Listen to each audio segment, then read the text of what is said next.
What's up? This channel is not about how to start a landscaping business or a lawn service business, which are two different things actually. Um, but this is landscaping maintenance. This is one of my very first customers that I got in 2017, I believe, or late 2016 or 2017, because I remember it was a December. And so, anyways, I want to show you this job I'm doing, and I've been doing this property since then, like 8 or 9 years. Okay, so um, what I want to show you real quick is kind of what I'm doing, and then I'll tell you how to like start doing your own thing. And even if you're working full time for somebody, like post some ads, start with Craigslist, post some ads, and offer a service. Now, uh, we'll get more into that in a moment, but check this out. Here we are. This is the new mulch. Now, occasionally I have to remove some mulch after a few years pass. Now, actually, on this property, I have to do it more frequently because of the size of the property. It's kind of a small job, so I have to, remove more mulch more frequently. So that's the mulch I removed. So I kind of got it down almost to the dirt, and then I'm gonna begin putting the layers back on the bed again. So what we got is I removed the mulch out of this bed here. Hey, how's it going? Removed the mulch out of this bed here, and then I trimmed it up, and then I'm going to blow it off, and then I'm going to put these borders back. There's some more border over there. I'm going to put the borders back, and then I'm going to put the mulch back down nice and easy, and then I will blow it one more time. Okay, so okay, let me go over it one more time real quick. First thing I'm going to do is I'm going to remove the old mulch, put it in the bag. If you need to remove the old mulch, remove the mulch. The next thing, I'm going to remove some of the borders. You don't do that every time, but in this case, it just made sense to, because it's been a while. And then I'm going to trim the tree, and then I'm going to blow everything off, and then once everything's blown off and it looks neat and tidy, then I'll add the new mulch, and then I'll do one final sweep through. Okay, so again, basically you come through, and what you do is, like right here, I'm doing the same thing. I picked up the borders here. Now, I don't do this every time. I don't pick up the borders every time because sometimes it doesn't need it. But it's been quite a while since I kind of cleaned it out really good before adding the mulch. So I figured today was going to be one of those days that I removed the borders from, the sides here. And so, and then this little spot right here, almost every time I remulch this every year, almost literally every time I have to take all the mulch out of this because it's a very small area. And if I were to just dump new mulch on top of the old, it would just be overflowing constantly. So I always remove the mulch from that bed. And then, but generally, I will get most of the mulch I do remove will be from around the sides of the bed. And so that's the way that works. I'll remove the mulch from the sides, and then I'll use like my flat shovel here to remove from the sides. And then I'll work my way down. Usually this thing, by the time I get back here, it's already falling back over. So what I'll do is I got to figure out a way to prop those up. We need to find a permanent solution for that. But so I need to, after that, what I'll do is I will trim all of these bushes here, just like I explained in the first section, I will trim all of these bushes. After what I want to do is I want to rake back some of the mulch from the edges, and if there's too much mulch, then what I'll do is I got these bags here, and I'll bag some of this old mulch. And not all of it. You don't have to take all of it up, because it does disintegrate over time and it turns into dirt and the mound builds up, you know. These are crepe myrtle shoots right here. They're basically offshoots of this crepe myrtle tree, and they're coming up through the ground right there. That's obviously a weed, dandelion weed growing up, and you can actually make tea and eat dandelions. They're nutritious. But yeah, we're gonna have to do something with this border. I have to figure out a way to put it down one of these days, because every time I come here, it's always falling. But yeah, and so then I got volunteers growing up. Like this is called a volunteer, which basically means it's too rooted in there. I might have to cut it out, but it's a tree that's growing up through the bush. See, it's a tree growing up through the bush. I don't know if my camera's picking up on that since I got it in the reverse way, but you could definitely see a few trees growing up in this bush right here, and some plants, some weeds. So I'll pull that out and I'll just throw it out onto the grass. I'm gonna cut off this stems on the crepe myrtle right there, and then but yeah, that's the whole process. So when I started doing this, the ad that I put out on Craigslist was, on my ad I put, and I paid $5 for the ad. Well, actually it was free back then when I first started doing it. And on the ad I said, landscaping labor help is how I initially done it. Landscaping labor help, $25 an hour, and I put, you provide the tools and the materials, and I will provide the professional labor. I show up. I put that on there. I show up. I do the job right. I pay attention to detail, and I ask questions. I communicate. I make sure you're happy at the end of the project. So basically, that's not exactly the exact words I used, but pretty much, if like even if you worded it the way I worded it just now, you'd be good. And that's how you get started. And so if you're working for somebody right now, pay the $5 ad on Craigslist, somebody's going to call you, and then you go do the job and say you want to charge $25 an hour to do it, and then they Venmo you, they Zelle you, or whatever you got, or they pay you cash. And then now, say it takes 4 hours to get done. This might take me 4 to 5 hours. So, but anyway, so let's say that now you got $125, right? That you made 4 or 5 hours on a Saturday, some extra money, right? But what that's going to do is going to get you in the mindset of charging more, right? So, like, I could easily charge this guy maybe like $1,000 to come out here, and I could charge him between $600 to $1,000. He's one of my original, like, very, very first customers. So what I'm gonna do is I'm gonna like give him a really good deal on the price. And some people might get on here and be like, I would charge way more than that. I'd charge $1,200 to $1,500. Some people even would charge $2,000, right, for 5 hours to come out here and adjust the mulch, trim the bushes, blow,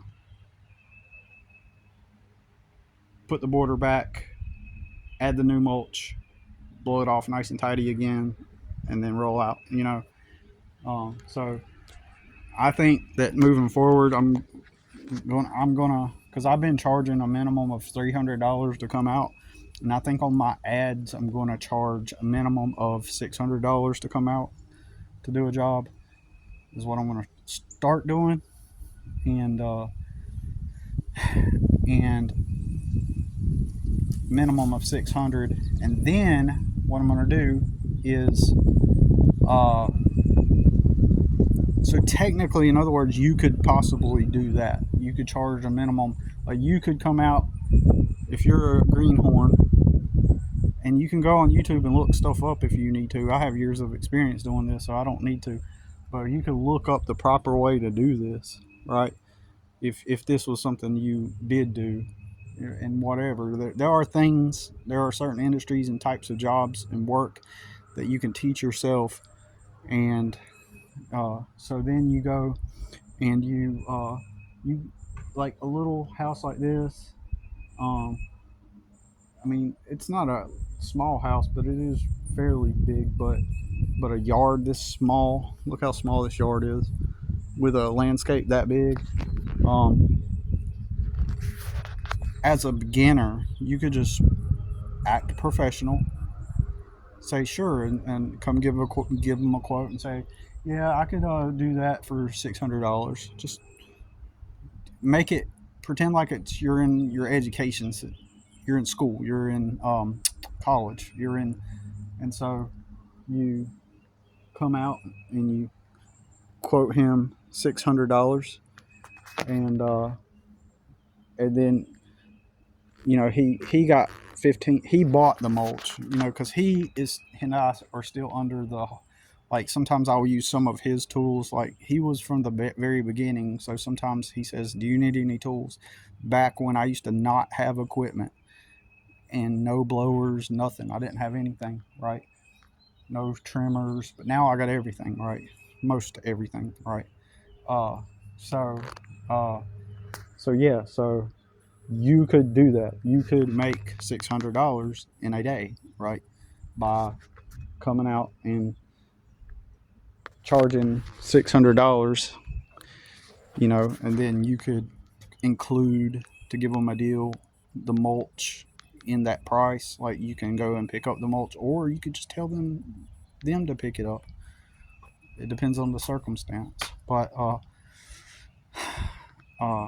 you come out and you act like a professional. And if you're really concerned about, oh, what if this and what if that, oh, what if I don't have a business, and you live in fear. Well, before when they call, you come and give them the quote, and then you immediately go to your city, pay $50 or however much it costs, or your county, or how in North Carolina it's statewide. So North Carolina is a statewide business license. It depends on how your state operates. But like in South Carolina, you got to get a business license in each city that you do business in. So it just depends. But anyways, like in South Carolina, in Rock Hill, South Carolina, a retail license to have a retail store to sell retail was like $50 when I got a retail license to sell my beef jerky, right? And then if you want to get an LLC, it's like you pay the state. It's been a while since I purchased mine, and it was like $150. So $100 or $200, you're a business. Good. But what about the business insurance and all that stuff? Oh no. Like, okay, then go on hiscox.com, HISCOX, and purchase some insurance. It'd be $40. Okay, so $240, and you have a business. Boom. You're a business. You're a corporation. You know how they say, oh, the corporations, and the mom and pops, and the corporations, and that thing, and that authority, and the corporation. Well, congratulations. You paid $150, and you got your LLC. Now you are a limited liability corporation. You are a corporation, right? You paid $240, and now you are a business. So now, the next week, that Saturday, you show up at his house. You are an actual business. You are a business showing up at his home.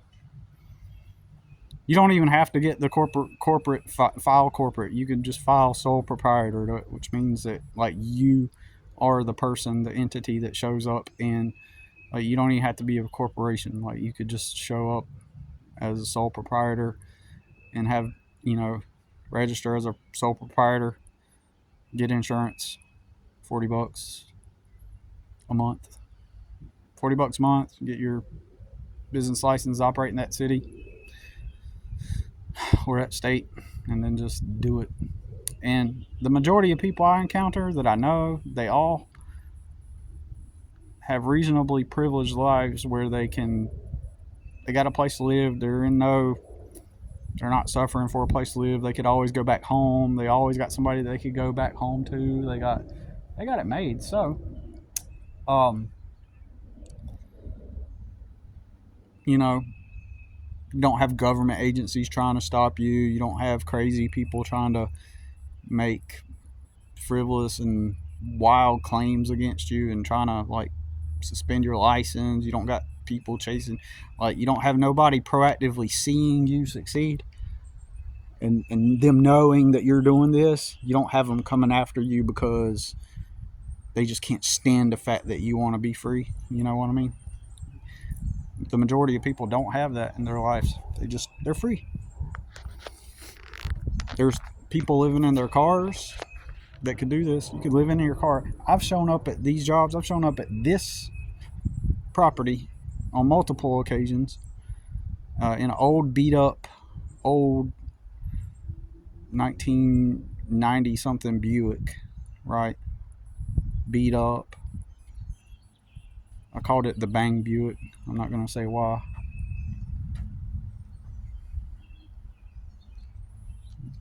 But it involved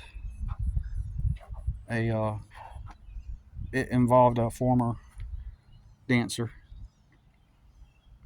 But anyways, that's a whole nother story. But yeah, so anyways, I wanted to give you an example, and this could go for anything. You could decide to, now some of them are going to take longer. Some of these projects that you're going to endeavor to accomplish are going to take longer. Depends on what it is.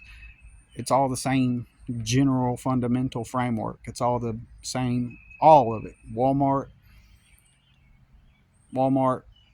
McDonald's, Bank of America, you name it. Ross, TJ Maxx, JCPenney. What's another one?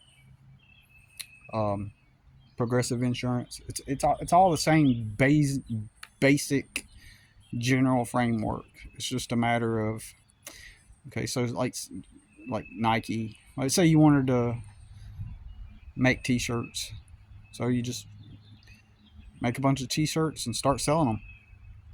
That's it. If you want to go ahead and get all the business part done, file an LLC for $150. In my opinion, this is just me. In my opinion, you don't really need to go through these LLC services. This is my opinion. I didn't.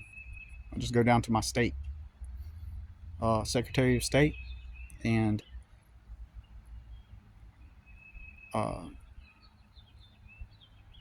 at your capital city, which you could do this online. File for your LLC, $150. You're a corporation. If that's what you want to do first. If you believe that you need to be, I need to be legal first. I need to be, before I can do anything, I got to make sure I'm legal on paper. Or you could just print off some shirts and make a brand, make a Facebook page, have a website, and then just start selling them, Or if you want to sell t-shirts, or you wanted to make art, you go buy a pack of canvases and some paint, start making some art, make a Facebook page, start selling it. Just start, you know what I mean? So anyways, that is all I got to say about it. I need to get back on this job and get her done, because this is the only way out, especially for a poor person. Or you could choose to remain poor, and live in a you could choose to remain poor and clock in And then you're in an even you're even a worse state of poverty. Like if you're clocked in at a warehouse with an infantile supervisor or manager who is subordinate to another infantile supervisor or manager, and then they go around babysitting and treating everybody like they're infantile, like they're infants, like they're babies, like they're toddlers, like they're babysitting. Did this get done? Why isn't this done? Truck backs into the dock. 10 minutes later, the dock opens, and that supervisor at that time walks in and sees that truck that's just been opened and a couple of boxes are out, and goes, why isn't this truck unloaded? That's even worse slavery. Or why hasn't this been done this way? It's just infantile, and there's nothing morally superior about it, nothing morally just, nothing ethical about living that life. That's a worse state of poverty than being on the streets. I would rather live in a vehicle on the streets than to be going back to that kind of crap. Anyways, just wanted to make a quick video, and hope it helps.